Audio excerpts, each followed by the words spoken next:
예, 잘 오셨습니다. 무더운 여름이지만 건강하게 다시 뵙게 되어서 얼마나 반가운지 모르겠습니다. 우리 같이 옆에 계신 분들하고 앞에 계신 분들하고 인사하겠습니다. 네, 잘 오셨습니다. 다시 뵈서 반갑습니다. 예, 몇몇 분들은 뭐 휴가도 가시고 하셨지만 그래도 다 잘 오셨습니다. 예, 우리 이 시간 다 함께 일어나서 하나님 앞에 예배하는 자리로 나아가겠습니다. 시편 95편 1절에서 3절 말씀입니다. 오라 우리가 여호와께 노래하며 우리의 구원의 반석을 향하여 즐거이 외치자. 우리가 감사함으로 그 앞에 나아가며 시를 지어 즐거이 그를 노래하자. 여호와는 크신 하나님이시요 모든 신들보다 크신 왕이시기 때문이로다. 아멘. 하나님 참으로 감사합니다. 아무리 무더운 날씨라 할지라도 우리 안에 두신 하나님을 향한 그 뜨거운 사랑의 마음을 멈출 수가 없습니다. 오늘 이 시간 우리가 하나님과 교제하며 주의 말씀을 듣고 새 생명 소성하기 위해서 나왔습니다. 이 자리에 주님 오셔서 우리의 예배를 기뻐 받아 주시옵소서. 우리의 마음에 감사와 찬양으로 채워 주시옵소서. 이 험한 세상 가운데에 방향 잃지 않고 주와 동행할 수 있도록 굳건한 믿음 허락하여 주시옵소서. 예수님의 이름으로 기도하옵나이다. 아멘. 함께 사도신경으로 우리의 신앙을 고백합니다.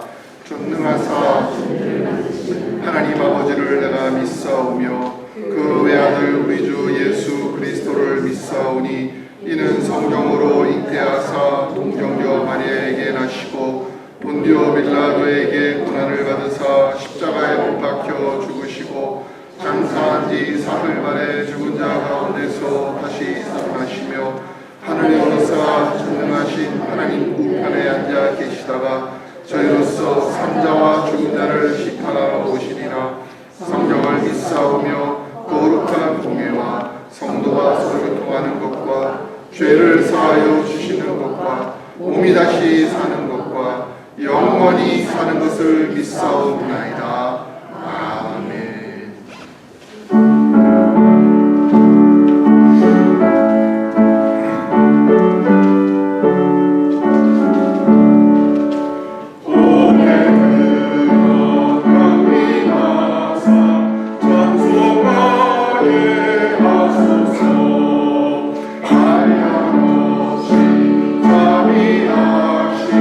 증명할 길 없고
다 함께 기도하시겠습니다.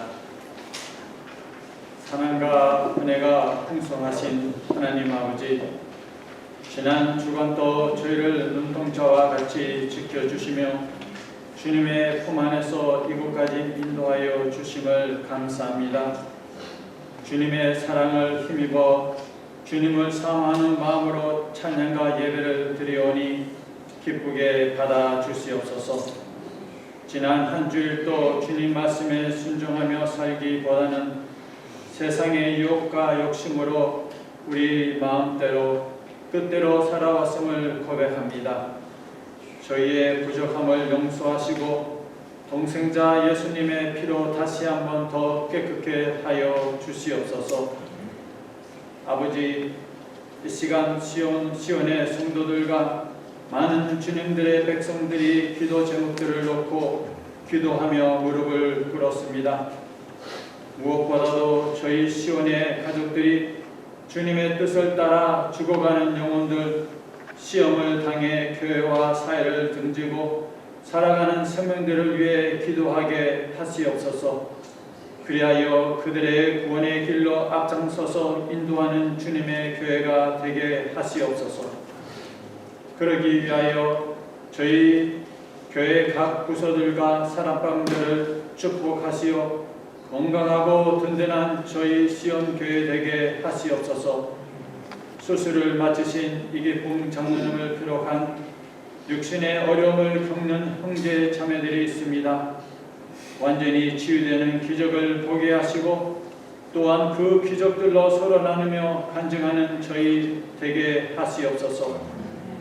이런 좋은 환경 속에서 예배를 드리는 저희와는 달리 전쟁 속에서 불안 속에서 떨고 있는 세계의 곳곳들을 기억하시어 주님의 절대적인 힘으로 평화를 되찾게 하시며 그들 모두 주님의 크시고 위대하심을 찬양하게 하시옵소서. 너무나도 불쌍한 세상 속에 살고 있습니다.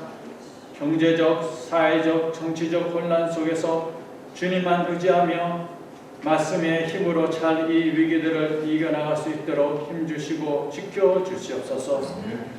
이렇게 어려운 세상 속에서 주님 말씀을 의지하여 선교에 힘쓰시는 선교사님들을 기억하시어 세상 끝까지 말씀이 선포되는 그날까지 힘주시며 지켜 보호하여 주시옵소서.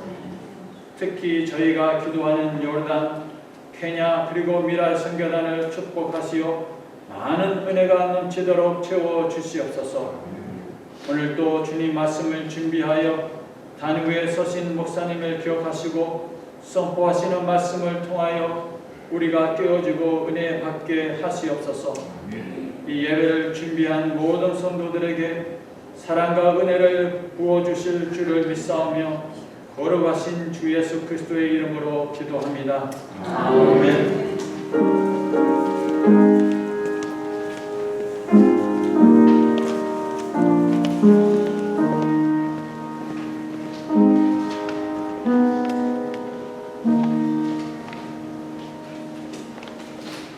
오늘 우리에게 주시는 하나님의 말씀은 창세기 22장 9절에서부터 18절까지의 말씀입니다. 구약성경 27쪽 혹은 28쪽에 있습니다. 창세기 22장 9절에서부터 18절까지입니다. 우리 이 말씀을 같이 한번 교독하겠습니다. 하나님이 그에게 이뤄주신 곳에 이른지라. 이에 아브라함이 그곳에 제단을 쌓고 나무를 버려놓고 그의 아들 이삭을 결박하여 제단 나무 위에 놓고 여호와의 사자가 하늘에서부터 그를 불러 이르시되 아브라함아 아브라함아 하시는지라. 아브라함이 이르되 내가 여기 있나이다 하매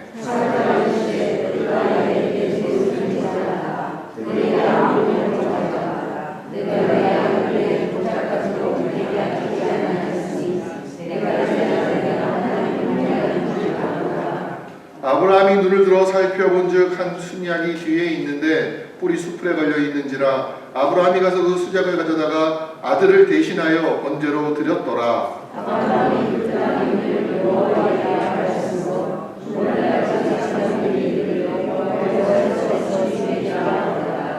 여호와의 사자가 하늘에서부터 두 번째 아브라함을 불러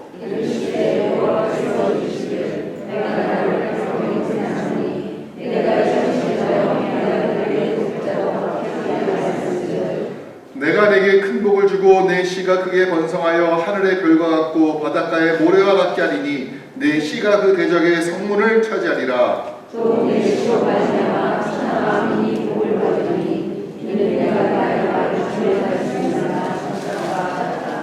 함께 있습니다. 이에 아브라함이 그의 종들에게로 돌아가서 함께 떠나 부엘세바에 이르러 거기 거주하였더라. 아멘. 우리 이 시간 여성교회원 나오셔서 나주의 도움 받고자 찬양으로 영광 돌리겠습니다.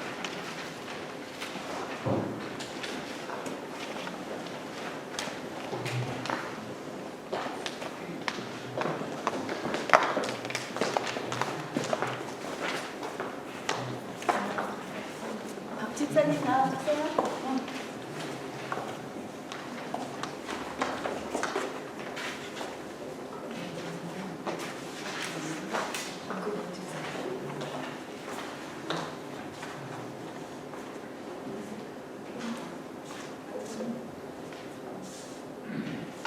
목사님 마이크 쓸 수 있을까요? 필요한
우리 귀한 찬양 너무나 감사합니다. 항상 피아노로 반주만 하다가 기타 하나가 있으니까 막 오케스트라 듣는 기분이 들더라고요.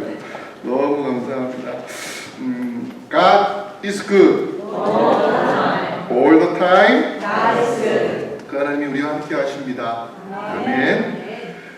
우리가 구약의 성경 인물들을 보면서 가장 어렵고 힘든 시험을 당한 사람이 누구일까 한번 생각해 보신 적이 있는지 모르겠습니다. 저는 많은 성경의 인물들 가운데에서 물론 각자가 다 힘들고 어려운 시험들을 하고 뭐 저나 여러분이랑 똑같이 이 땅을 살면서 그런 시험들을 피해갈 수 없지만 그래도 그 중에서 가장 어떻게 보면은 좀 힘든 시험을 당한 사람이 있다면 아브라함이 아닐까 하는 생각을 할 수밖에 없습니다. 욥도 사실은 상상할 수 없을 만한 그 큰 시험을 당하지 않았습니까? 자신의 모든 재산과 자녀들 잃고 온몸에는 병 들어가지고서 괴로웠고 다니엘도 높은 자리에 올랐지만은 하나님 믿는 믿음으로 기도했을 때 그것 때문에 종교법에 걸려가지고서 사자굴에 들어갔습니다. 어떻게 보면은요, 요셉 같은 사람도 특별히 큰 과오 없이 일생 동안 정직하게 성실하게 살았을 뿐이지만 형들에 의해서 노예로 팔려갔고 감옥까지 갔어요. 이런 사람을 보면은 야, 이런 시험 어떻게 이길 수 있을까 생각이 듭니다. 하지만 스스로 남이 그런 것이 아니라 스스로 자기의 손으로 자기가 가장 사랑하는 독자 아들 이삭을 번제, 희생의 제물로 드릴 수밖에 없는 아브라함의 시험과 비교한다면 사실 이것이 얼마나 큰 시험인가 하는 것들을 우리가 상상하지 않을 수가 없습니다. 근데 사실 여러분 이러한 시험이 성경에 나타난 보편적인 하나님의 시험이 아니었습니다. 사실 이것은요, 하나님 자신의 본성까지도 훼손할 만한 그런 시험이었기 때문이죠. 즉, 저는 그런 생각을 해봤습니다. 지금 이것이 아브라함만 시험 당하고 있는 것인가? 좀 우리가 성경을 다른 관점으로 본다면 어쩌면 하나님 자신까지도 이 시험으로 인해서 하나님이 스스로를 시험하시는 것이 아닐까? 그런 생각이 들었어요. 물론 여러분 이거는 문학적인 표현이지 성경적 신학적인 표현이 아닙니다. 왜요? 성경은 뭐라고 말합니까? 하나님께서는 아무에게도 시험받는 분이 아니기 때문이에요. 하나님은 누구에게도 만홀히 여길 만한 분이 아니십니다. 하나님은 남에게 속는 분이 아니셔요. 그렇지만 우리가 이것을 마치 우리가 성경에서 볼 때 하나님의 크신 편팔로 뭐 이런 표현 있잖아요.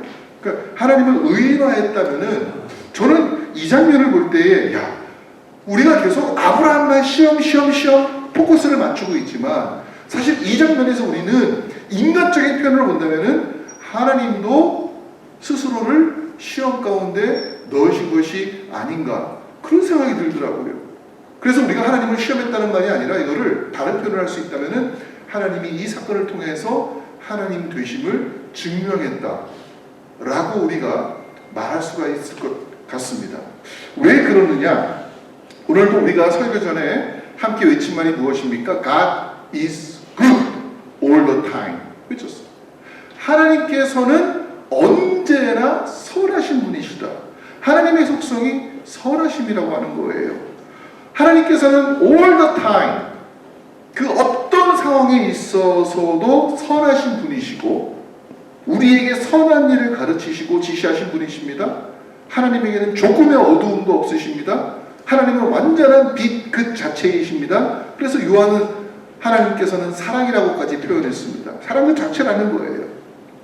때때로 우리가 하나님을 오해할 수가 있습니다.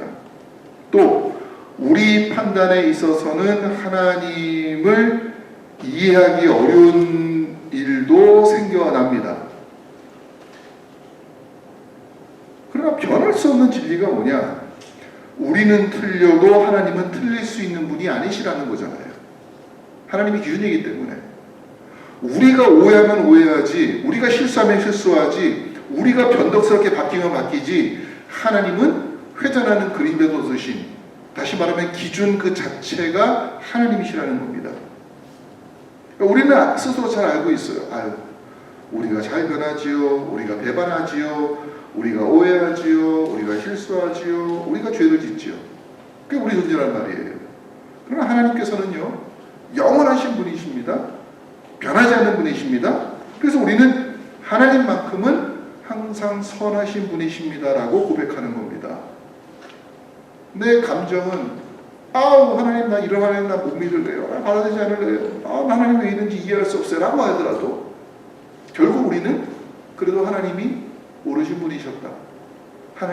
하나님께서만이 우주의 중심이시다 라고 고백하는 것이 신앙인들의 모습입니다. 그런데 그처럼 선하고 그처럼 사랑 자체이신 분이 어떻게 자기 자식을 제물로 드리라고 명령할 수 있냐는 거예요.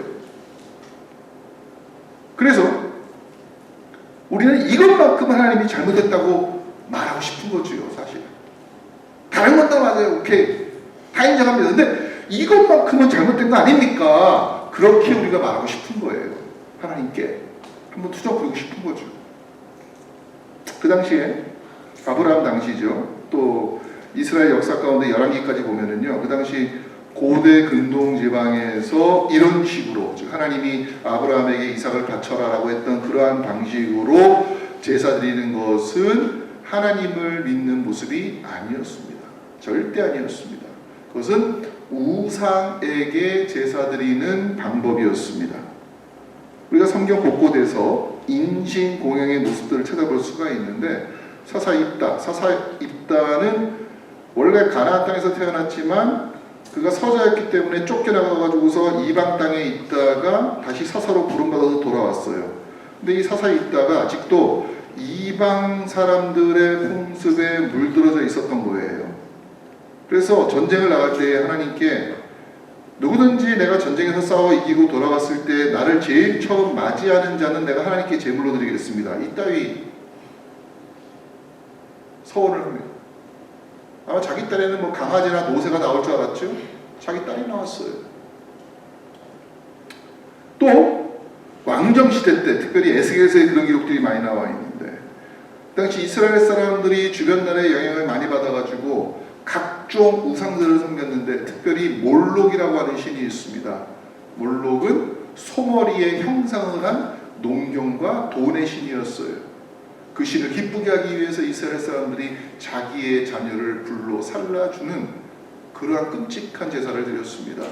또 우리가 잘 알고 있는 바알이라고 하는 우상에게도 역시 자녀를 제물로 살라드리는 그러한 제사를 했다 하는 기록이 등장합니다. 그럼 하나님께서는 이것을 기뻐하셨을까요?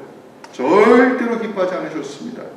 하나님께서는 이러한 제사 방법을 싫어하시고 멸시하신다고까지 얘기합니다. 내가 이런 것에 멸시한다. 그리고 벌을 줘야 된다. 이런 짓을 행한 사람들, 이렇게 하는 제사장들은 벌을 줘야 된다. 어떤 벌일까요? 죽이는 거예요. 그런 짓을 하는 사람들은 찾아서 죽여라. 이스라엘 땅에 절대 그러한 사람들이 있지 못하게 하라라는 겁니다. 그러니까 하나님의 선하신 속성에 비춰본다면은 지금 아브라함이 당하고 있는 시험은 완전히 잘못된 거라고 말할 수가 있습니다. 예, 잘못된 겁니다. 근데 가끔 요즘에도 그런 사람들이 있어요. 어떤 사람들이요? 나쁜 짓 하고서 하나님이 나에게 이걸 시켰다고 말하는 사람들이 있더라고요. 어떤 사람이 꿈에 하나님이 나타나가지고서 내가 내 자식을 죽이라고 했다더라. 이런 얘기야. 내가 내 자식을 추운 겨울에 빨가벗겨가지고서 그 눈 오는데 밖으로 내보내게 했다. 그러면서 뭐라고 말하는가 하면은 내가 신의 계시를 받았다. 이렇게 얘기하는 사람이 있어요. 근데 그런 사람들 보면은요, 다 어떤 사람들입니까? 정신이 온전치 못한 사람들, 약물에 취한 사람들, 아니면 하나님이 아니라 이상한 종교나 또는 주술에 빠져가지고서 그런 일을 했다는 것이 드러납니다. 신천지라고 하는, 여러분도 이제는 너무나 잘 알고 있는 그 신천지라고 하는 이단이 있는데 정말 악한 이단입니다. 사람들을 자기의 성도로 신도로 불러들이기 위해 가지고 세뇌를 시켜가지고서는 자기의 부모도 버려라. 실제로 그렇습니다. 자기의 형제도 버려라. 지금까지 당신들이 관계했던 그 모든 관계를 끊어버려야 된다고 말합니다. 그리고서 교회에 들어가서 포교 활동을 하는데 당당하게 얘기합니다. 속여라. 그걸 모사라고 자기들은 얘기해요. 모사. 다른 말로 사기쳐라라는 거예요. 네가 우리 신천지의 교도인 것이 드러나지 않도록 자신을 숨겼다가 하나씩 선물도 주고 돈도 주고 밥도 사주고 해가지고서 포섭하고 다른 사람들을 전도사라고 해가지고 소개한 다음에 그 사람의 말을 들어가지고 결국 우리 쪽에 와서 성경 공부를 하게 해서 6개월 지나면 그 사람도 우리랑 똑같이 된다. 이런 것을 너무나 자연스럽게 해요. 양심의 거리낌이 없이 해요. 그러면서 뭐라고 말합니까? 하나님께서 그렇게 하라고 했다라는 거예요. 요즘에 보니까 그러한 그 신천지의 모든 그러한 그 악한 모습들이 드러나면서 이제는 교회도 아닌 일반 사람들조차도 신천지 그러면은 치를 떨고 미워하는 모습들을 봅니다. 바람직한 모습이에요. 하나님께서는 그런 것을 원하지 않으신다는 겁니다. 하나님께서는요, 그 안에 조금도 어둠이 없기 때문에 언제나 선하신 것들을 우리한테 원하시지 악한 일 행하기를 원하지 않으시는 분이 하나님입니다. 그 10계명에 잘 등장하고 있지 않습니까? 부모를 공경해라. 사람을 죽이지 말라. 거짓말하지 말아라. 간음하지 말아라. 남의 것을 빼앗지 말아라 라고 했지. 언제 다른 사람을 해하는 일을 하라고 하셨습니까? 그래서 우리는 이 아브라함의 사건이 우리에게는 이상하게 다가옵니다. 읽을 때마다 왜 이런 하도 많은 시험 가운데 왜 이런 시험 이런 생각이 들 때가 있다는 거예요. 왜 하나님께서 아브라함에게는 자기 아들 이삭을 자기 손으로 제물로 바치라고 하셨을까? 하나님께서 만약에 모든 사람들에게 여러 번 이런 식으로 명령하셨다 그런다면은 우리는 아브라함이 당한 시험에 대해서도 하나님께서는 이런 분이신가 보다, 이런 속성을 가지신 분이 하나님인가 보다라고 생각할 수가 있을 거예요. 하지만 성경 어디에서도 하지 않은 명령을 아브라함에게만 내렸다면 우리는 이것이 일반적인 하나님의 속성이 아니라 이 사건을 통해서 하나님께서 무엇인가 다른 뜻을 가지고 있었고 그것을 아브라함을 통해서 우리에게 알게 하시고자 하는 특별한 목적이 있었다는 것을 우리는 생각하게 됩니다. 그래서 우리는 한 가지의 결론에 도달할 수가 있습니다. 이 시험은 아브라함을 위한 시험이기도 하지만 사실 우리에게 교훈을 주시고자 하는 시험이었고 하나님 자신에게는 하나님 자신을 증명하고자 하는 시험이었다라는 것을 우리는 생각할 수가 있습니다. 여러분, 하나님께서는 하나님 자신을 시험할 수가 없습니다. 그리고 하나님이 누구한테 어떤 방법으로 시험 당할 수가 있겠습니까? 근데 하나님께서는 아브라함을 시험하시면서 동시에 이 시험을 통해서 하나님 자신이 어떤 분이신가, 무엇을 하실 분이신가를 증명하고 있다는 것은 우리가 생각해 봐야 됩니다.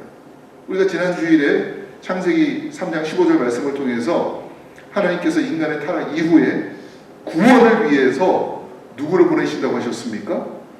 예수님은 이름은 오게 없잖아요. 여자의 후손을 보내신다고 약속하셨어요.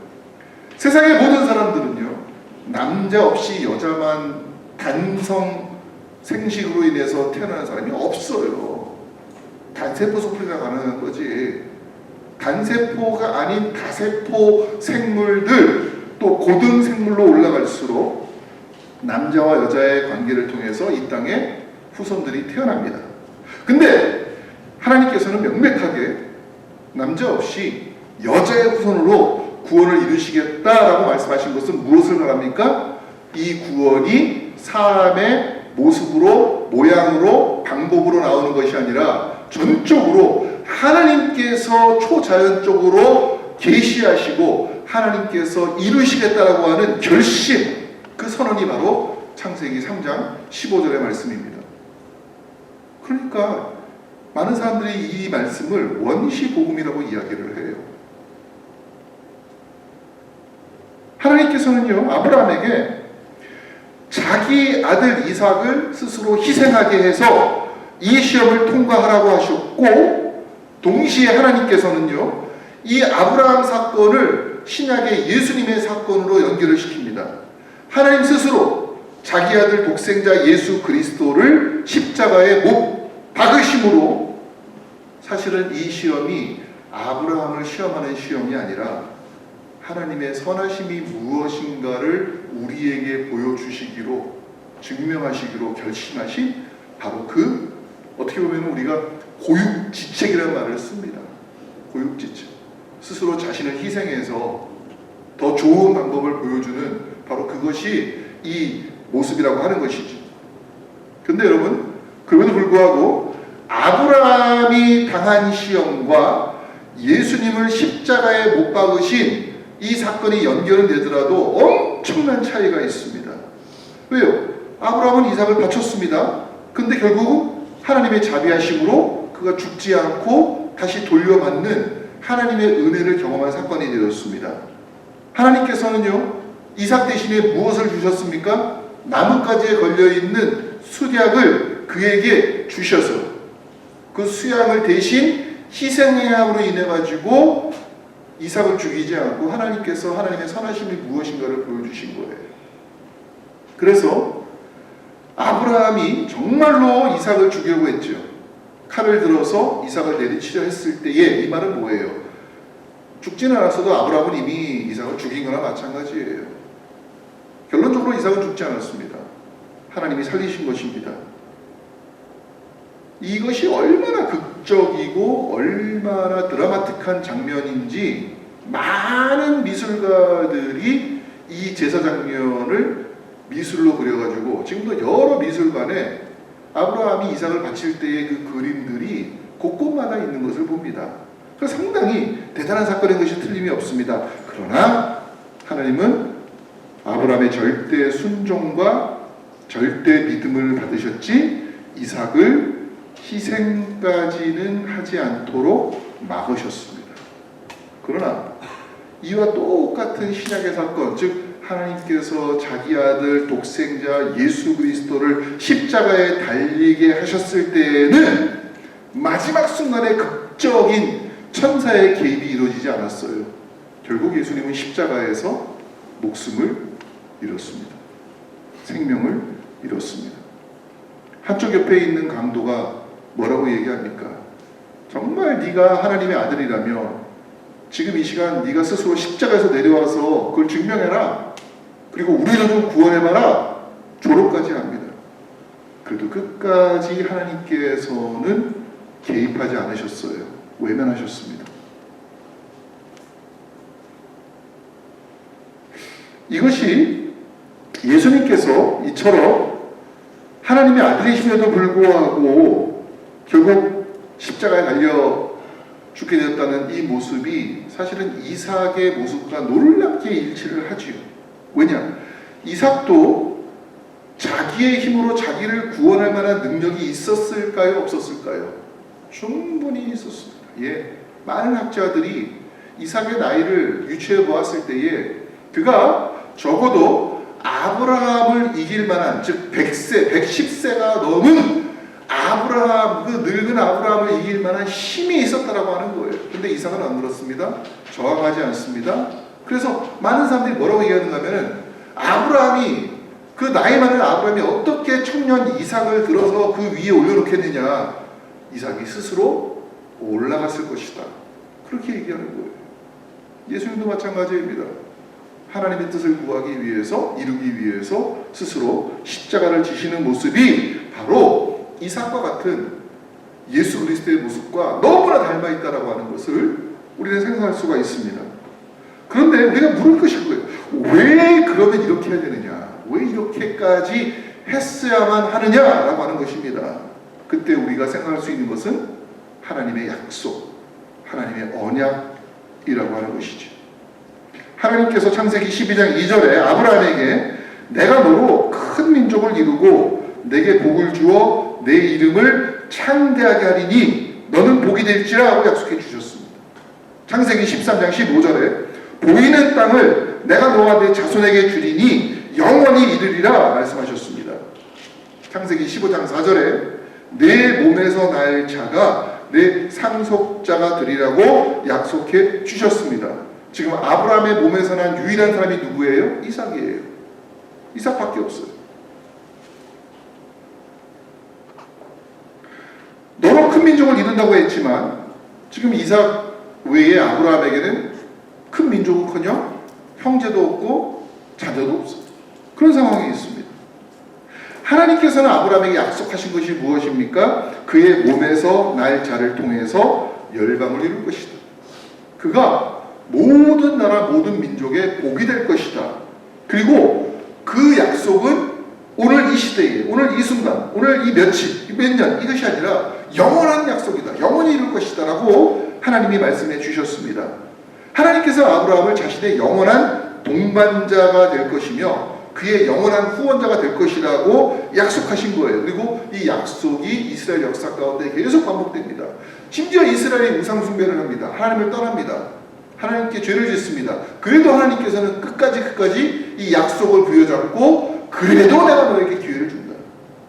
수십 번씩, 수백 번씩 하나님께서는 이스라엘 사람들을 붙잡아 주십니다.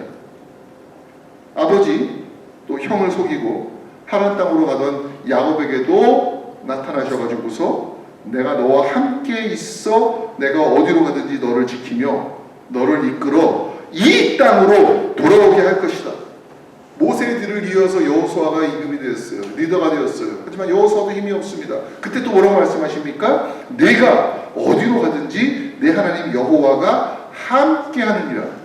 영원히 동반해 주시겠다. 영원히 동행해 주시겠다. 이것이 하나님의 약속이었습니다. 무엇보다 우리는요, 말씀을 통해서 우리에게 하나님의 동행에 대한 약속이 신약에 주어지는데 히브리서 4장 15절에 우리에게 있는 대제사장은 예수님을 말씀하시는 겁니다. 우리의 연약함을 동정하지 못하실 이가 아니요, 우리의 연약함을 체휼하지 못하실 이가 아니요, 모든 일에 우리와 똑같이 시험을 받으신 이로되 죄는 없으신 분이다. 똑같이란 말은 다른 성경에는 한결같이라고 표현되어 있어요. 모든 일에 우리와 똑같이, 중요한 건 뭐예요? 똑같이 한결같이 시험을 받으셨지만 죄가 없다. 그분이 바로 예수님이라는 겁니다. 그러면 우리가 하나님은 예수님 홀로만 존재하시는 것이 아니라 성부와 성자와 성령 하나님으로, 즉 삼위일체로 존재하는 분이시라는 것을 잘 알고 있어요. 삼위일체라는 이 신학적인 표현이 참 받아들이기 어렵지만 그 세 분 하나님이 하나라고 하는 것, 즉 그 세 분 사이에는 아무런 거리낌이 없고 의심이 없고 그리고 그분들은 연결되어 있으신 분이라는 겁니다. 자, 그럼 예수님만 십자가에 달리셨는가? 성부 하나님과 성령 하나님께서 예수님을 십자가에 달아 놓으시고는 아이고 많이 아프겠네 이렇게 하셨을 것인가? 예수님만 외롭고 힘들고 고난당하고 그래가지고 그곳에서 혼자만 괴로움 당하셨을까라고 할 때 우리는 성경에서 그렇지 않다. 만약에 성부 하나님과 성령 하나님이 그 고통과 그 아픔 가운데서 면제를 받으셨다면 그것은 오히려 삼위일체성을 훼손하는 것이 되죠. 하나님의 온전하심이 아니라는 거예요. 예수님만 따로 떨어져 있는 외톨이라는 것이죠. 우리는요, 예수님께서 십자가에 달리셨을 때에 성부 하나님도 마음이 안 좋았다. 아프셨다. 성령 하나님은요, 우리가 말할 수 없이 고난당할 때에 우리에게 말할 수 없는 탄식함으로 기도하신다고 하셨는데 그때 성령 하나님도 기분이 좋으셨을까? 그때 성령 하나님도 역시 말할 수 없는 탄식 가운데에 기도하고 계시지 않았겠는가? 우리는 생각할 수가 있습니다. 마태복음 27장 46절에 예수님께서 십자가상에서 뭐라고 외치십니까? 엘리 엘리 라마 사박다니 하시니 이는 곧 나의 하나님 어찌하여 나를 버리셨나이까? 고통 가운데 예수님이 부딪히셨어요.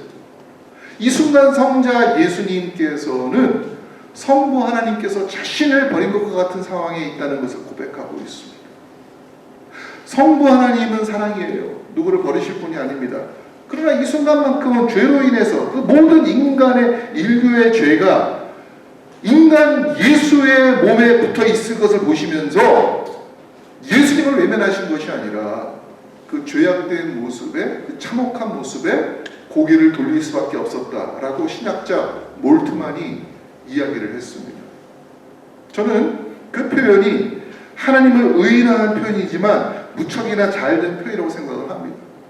하나님께서 우리와 똑같이 시험을 받으시는 분이라면, 예수님이 그러신 분이라면, 예수의 마음과 연결되어 있는 하나님도 사실은 그 상황 가운데에서 함께 마음 아파하셨다라는 거예요. 하나님께서 예수님을 구할 능력이 없습니까? 예수님께서 십자가에서 내려올 능력이 없습니까? 그걸 다 포기하신 거예요. 그걸 포기하시고 마치 이삭이 자기 아버지 아브라함이 자신을 묶어서 제단에 올려놓을 때 순종한 것처럼 예수님도 그런 마음으로 순종하셨고, 마치 아브라함이 이삭을 묶어서 올려놓을 때 그 괴로운 마음도 하나님도 똑같이 가지셨다라고 하는 것을 우리는 능히 짐작할 수가 있습니다. 다른 것이 무엇입니까?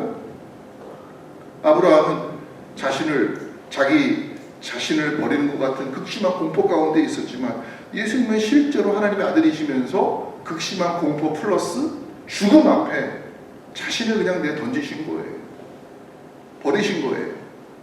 얼마든지 간단하게 하나님의 능력으로서 예수님을 구할 수 있지만 하나님은 그렇게 하지 않으셨습니다. 스스로 자신을 제한하신 그 역사적인 장면이 바로 십자가의 장면입니다. 이걸 어떻게 설명할 수 있겠냐는 겁니다. 우리가 이거 어떻게 설명하실 거예요?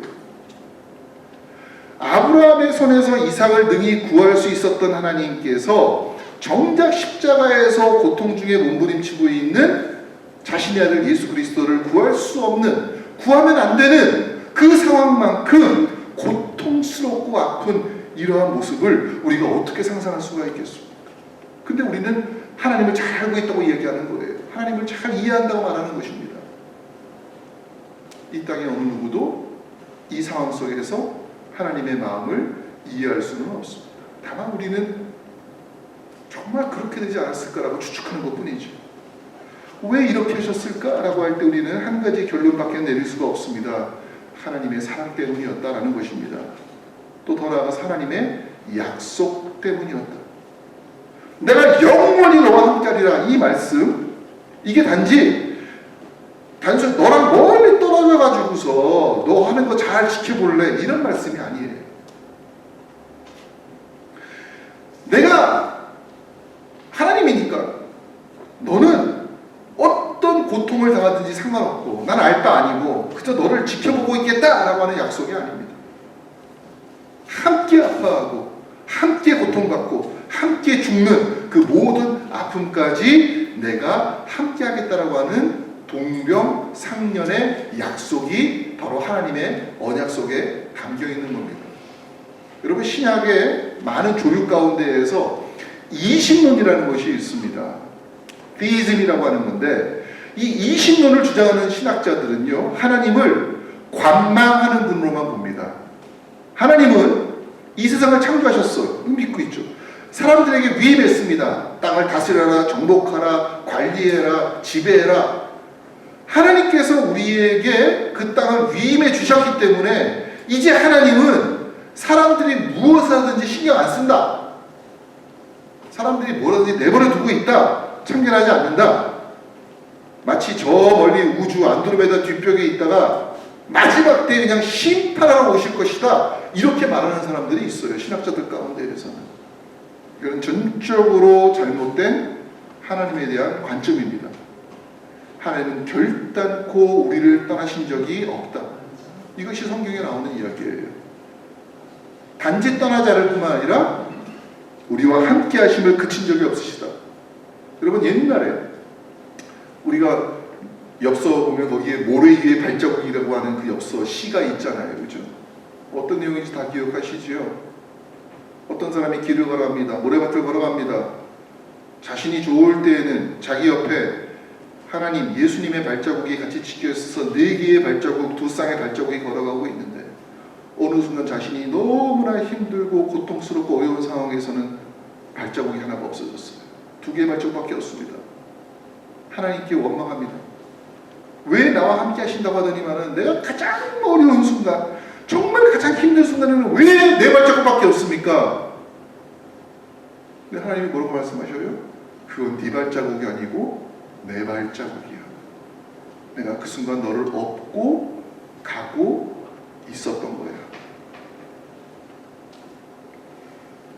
우리가 세상 살면서 어떤 사람이 가장 꼴 보기 싫다고 여겨집니까? 자기만 힘이 있다고 아무것도 안 하면서 다른 사람 부려먹는 것, 자기는 어려운 일 안 하고 밑에 있는 부하들만 시키는 것, 일은 자기가 저질러 놓고 책임은 아랫사람에게 미루는 것, 별로 좋아 보이지 않습니다. 반대로 그 사람이 자기의 선배이거나 선생이거나 아니면 상급자이거나 아니면 지휘관이 힘들고 어려운 일이 있을 때 가장 앞장서고, 잘못은 부하가 있지만 그 사람 용서해 주십시오, 내가 지휘를 잘못해서 내가 한 것입니다, 나를 벌해 주십시오 라고 했을 때 우리는 없던 존경심까지 나오는 것을 경험합니다. 하나님은 우리에게 어떤 지휘관이시고 하나님은 우리에게 어떤 하나님이십니까? 우리가 이 땅을 살아가면서 잘못된 일을 저질렀을 때에, 시험에 빠져 있을 때에 하나님 뒷짐지시고 나 몰라라 하시고 그건 네가 해결할 문제니까는 나는 빠질래 하는 그런 하나님이라고 우리는 하나님 믿을 필요가 없습니다.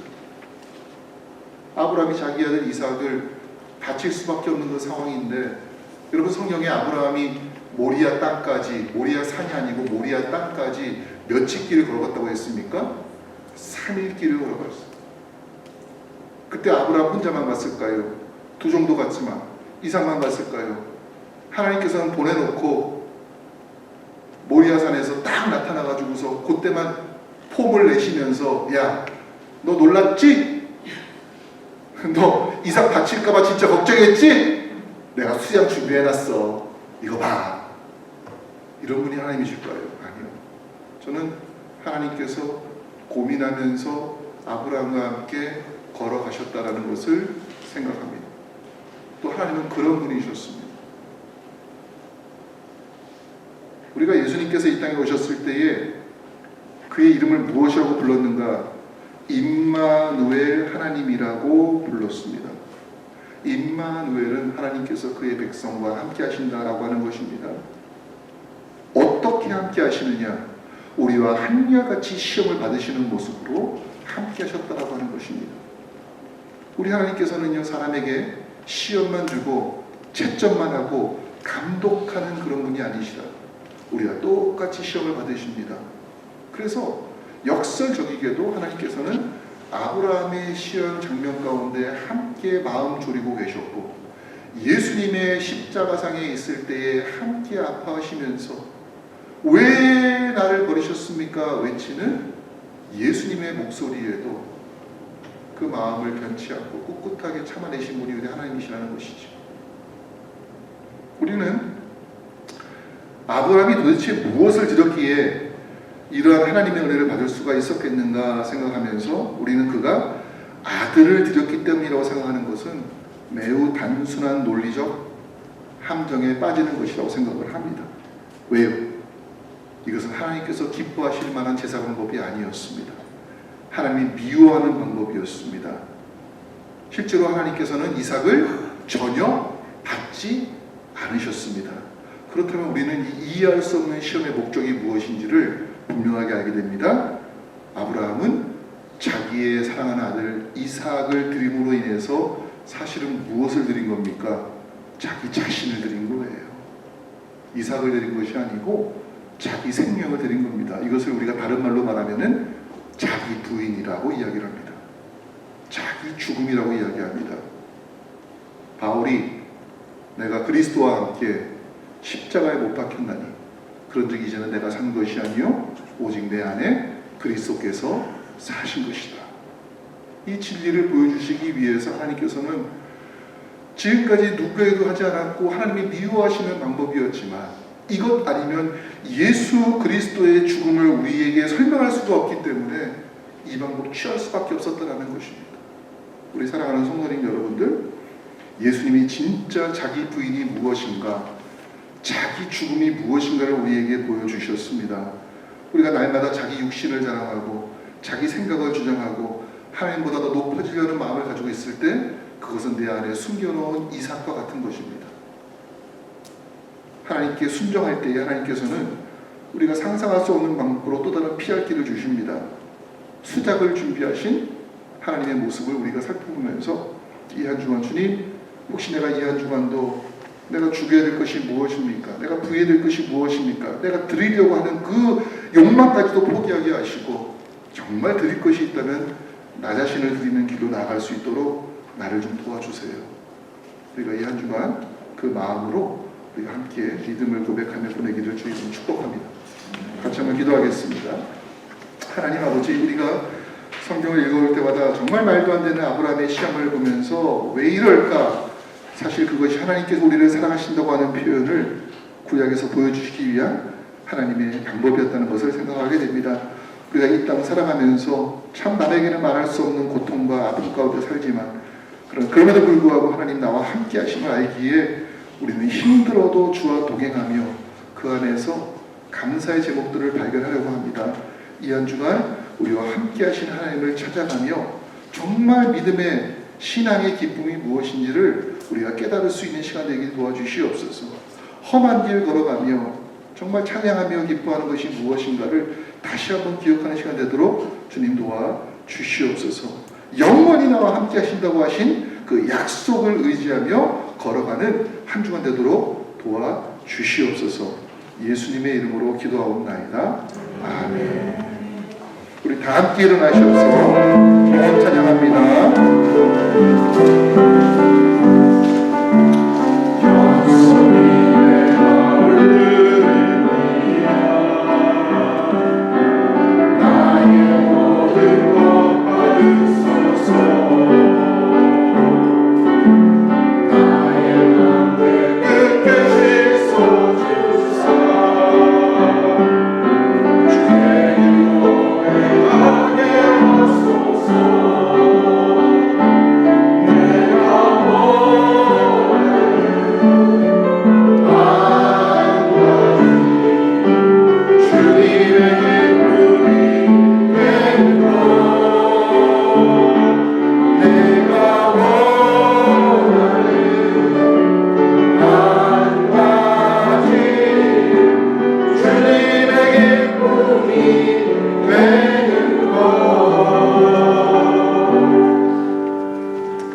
참 좋으신 하나님, 고마우신 하나님, 선하신 하나님, 우리의 연약함과 부족함에도 불구하고 끝까지 우리와 함께 하시며 우리의 아픔을 나누시는 하나님의 은혜를 생각해 보았습니다. 이 한 주간 우리가 걸어가는 길 가운데에 하나님 동행하여 주시옵소서. 나의 무거운 짐을 대신 져주시고 나의 기쁨을 배가시켜 주시고 그리고 주님의 뜻이 무엇인가를 깨닫는 한 주간 되도록 아버지 역사하여 주시옵소서.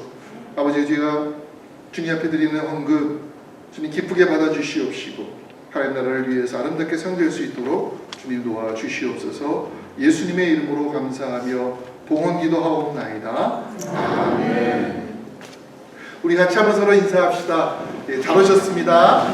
반갑습니다. 하나님의 인도하심과 은혜 가운데 우리가 지내기를 원합니다.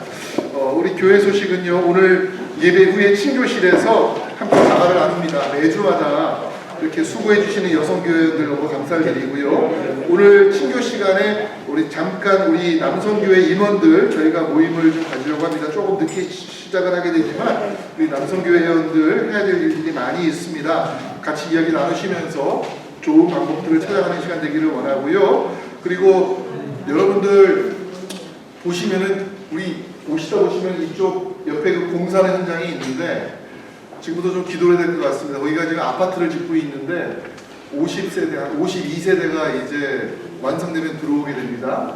그러니까 시니어 아파트가 된다는 얘기를 들었지만 꼭 시니어만 들어오시는 것이 아닌데 호플리 우리가 기대하는 거는 그래도 52세대니까 그 중에 몇 가정이라도 혹시 우리 한인들이 들어오지 않겠는가 하는 기대를 하고 있습니다. 그래서 여러분들 아파트가 지어지면 우리 교회가 사실은 저 아파트 주민한테 있어서는 만약에 한국 분이 오신다고 하면 제일 가까운 교회가 우리 교회가 되거든요.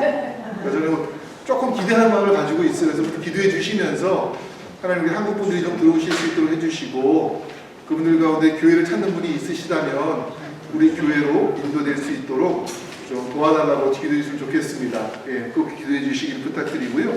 또 우리 한기덕 집사님께서 여러 주 동안 지금 나오지 못하고 계시고 또 저도 찾아가고 또 전화하고 또 여러분들이 또 가셔서 이제 신방하신 걸로 제가 알고 있습니다. 지금 한 집사님이 조금 지금 여러모로 불편한 상황이 있으신데 말씀은 자세히 하지 말라고 하시니까, 하지만 여러분들 꼭 기도해 주셔서 우리 한기덕 집사님 빨리 회복되셔서 교회에 나오실 수 있도록 해주시고 또 전화해 주시고 또 신방해 주시면 좋겠습니다. 예. 신방 오지 마요. 신방 오지 말랍니까? 알겠습니다. 신방을 하지 마시고 기도해 주시기를 부탁드리겠습니다. 예. 자, 우리 다 함께 일어나셔서 함께 우리 폐찬송합니다.